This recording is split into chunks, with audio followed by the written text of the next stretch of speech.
அனைவருக்கும் வணக்கம். பார்த்தோம்னா நாடு முழுக்க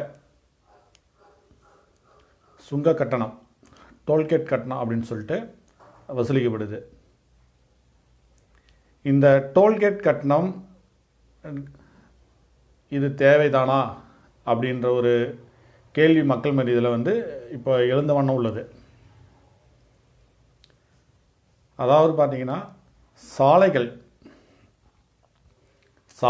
அமைப்பது 4 வழி சாலைகளாக இருந்தாலும், 8 வழி சாலைகளாக இருந்தாலும், 6 வழி சாலைகளாக இருந்தாலும், தேசிய நெடுஞ்சாலைகளாக இருந்தாலும், கிராம இணைப்பு சாலைகளாக இருந்தாலும், சாலைகள் இணைப்பது, சாலைகள் அமைப்பது அரசு மக்கள் வரி பணத்தில் தான் சாலைகள் போடுறாங்க. சாலைகள் அமைக்கப்படுவது மக்களுடைய வரி பணத்தில் போடுகின்ற சாலைகளுக்கு தனியார் நிறுவனங்கள் வரி வசூலிக்கலாமா? நம்முடைய வரி பணத்தில் நமக்காக போடப்படக்கூடிய சாலைகளுக்கு தனியார்கள் டோல்கேட் கட்டணங்களை வசூலிக்கலாமா? அதுவும் பார்த்தீங்கன்னா 40 முதல் 50 கிலோமீட்டருக்கு ஒரு டோல்கேட் இருக்கும். 40லேருந்து 50 கிலோமீட்டருக்குள்ளே ஒரு டோல்கேட் வச்சுருக்காங்க. அதாவது சாலைகள் அமைப்பதெல்லாம் அரசனுடைய கடமை. மக்களுடைய அடிப்படை தேவைகள், கல்வி, வேலைவாய்ப்பு, பொருளாதாரம், மருத்துவம், சாலைகள் கட்டமைப்பு, குடிநீர், சுகாதாரம், இதெல்லாம் அரசாங்கத்தினுடைய கடமை. அரசு தன்னுடைய கடமையை முழுமையாக பணியாற்றணும். எந்த ஒரு கட்சிகள் ஆட்சிக்கு வந்தாலும் மக்களுக்கு தேவையான அடிப்படை வசதிகளை செய்து கொடுக்கறது அரசாங்கத்துடைய கடமை. சுங்க கட்டண வசூல் என்ற பேரில் பார்த்தீங்கன்னா கட்டண உயர்வு அப்படின்ற பேரில் அது மிகப்பெரிய ஒரு கட்டண கொள்ளை தான் நடந்துன்னு வருது. எதற்காக? அந்த பணம் யாருக்காக போகுது? நம்முடைய பணத்தில் சாலை அமைக்கப்படுது.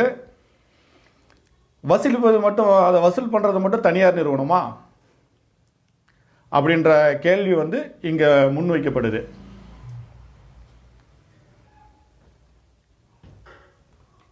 சுங்க கட்டணம் சாதாரண பார்த்தா அது இந்த கட்டணம் வசூலிப்பது இந்த வாகன ஓட்டிகளுக்காகவோ இல்லை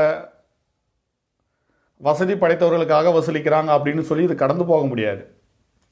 ஏன்னா சுங்க கட்டணம் வசூலிக்கிறது ஒவ்வொன்றும் அடிப்படை மக்களுக்கு அடித்தட்டு மக்கள் வரைக்கும் அது பாதிப்பு ஏற்படுத்தும்.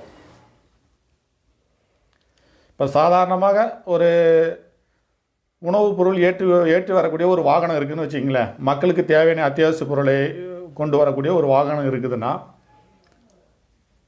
அந்த வாகனம் மொத்த விற்பனையாளரிடம் போய் அந்த வாகனத்தின் மூலம் அந்த பொருட்களை கொண்டு வந்து இறக்குறோம். ஒரு அரிசியே வச்சுக்கலாம். நம்ம சாதாரணமாக ஒரு அரிசி, உணவுப் பொருளாக இருக்கிற அரிசியை நம்ம எடுத்துக்கலாம்.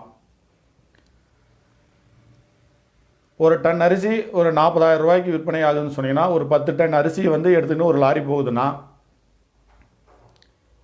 சராசரியாக ஒரு லாரி வாடகை ஒரு 5,000 to 6,000 வச்சுக்கலாம். குறைஞ்சது ஒரு 10 டோல்கேட்டை தாண்டும் போது அந்த வாகனம் அந்த கட்டணம் செலுத்துறது குறைஞ்சது ஒரு டோல்கேட்டுக்கு 600 ரூபா வீதம், 500 ரூபா வீதம்னா கூட 5,000 ரூபா ஆச்சு. அப்போ 5 + 5 10,000 ரூபா ஒரு மொத்த விற்பனைக்கு போய் சேரக்கூடிய அந்த 10 டன் அரிசியும் கிலோ மேலே 10 ரூபா கூடுதலாக வச்சு தான் மக்களுக்கு விற்பனை பண்ண முடியும் அவங்க. அப்போ இந்த பாதிப்பு அடித்தட்டு மக்கள் வரைக்கும் இந்த பாதிப்பு ஏற்படுது. நாம் இதெல்லாம் கடந்து போக முடியாது.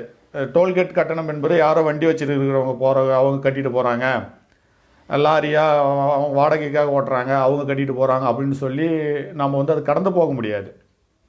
ஏன்னா எந்த ஒரு கட்டண உயர்வுகள் வந்தாலும் அந்த கட்டணத்தை மக்கள் பயன்படுத்தப்படுகிற அந்த பொருள் மீது கூடுதலாக விலை வைத்து தான் விற்கப்படும். அப்போ டோல்கேட் கட்டணம் பாதிப்புன்றது சராசரி அனைத்து மக்களுமே பாதிக்கும். சராசரியாக இருக்கிற ஏழை நடுத்தர மக்கள் அனைவருமே பாதிக்கும் அந்த விலை ஏற்றத்தினால். நம்ம ஏற்கனவே வந்து இப்போ ஒவ்வொருவரும் வாகனம் எடுக்கும்போது பார்த்தீங்கன்னா ரோட் டேக்ஸ் கட்டி தான் நம்ம வண்டி எடுக்கிறோம். ரோட் டேக்ஸ் கட்டி எடுக்கிறோம். இந்த வண்டி வாகனங்கள் வந்து சாலையில் பயணிப்பதற்காக முன்கூட்டியே எல்லா வாகனங்களும் வந்து டேக்ஸ் கட்டி தான் வந்து வண்டிகள் எடுக்கிறாங்க. இந்த வண்டி வாகனங்கள் போகும்போது 50 கிலோமீட்டர் 40 கிலோமீட்டருக்கு ஒரு இடத்துல வந்து டோல்கேட் கட்டணன்ற பேரில் தனியார் நிறுவனங்களுக்கு இது அரசு ஒப்படைச்சதுனால அவங்க வந்து அந்த கட்டணங்களை வந்து மீண்டும் நம்ம வந்து வண்டிக்கு இருமடங்காக நம்ம டாக்ஸ் கட்ட வேண்டிய காலகட்டத்தில் இருக்கிறாங்க. அதனால் டோல்கேட் கட்டணம் வந்து வேண்டுமா வேண்டாமா அப்படின்றத வந்து நாம் வந்து மக்கள் வந்து கருத்து கேட்டு மக்களிடத்தில் வந்து இந்த பிரச்சனையை அரசுக்கு கொண்டு போகணும் அப்படின்றது தான் மறுமலர்ச்சி ஜனதா கட்சியினுடைய நோக்கம்.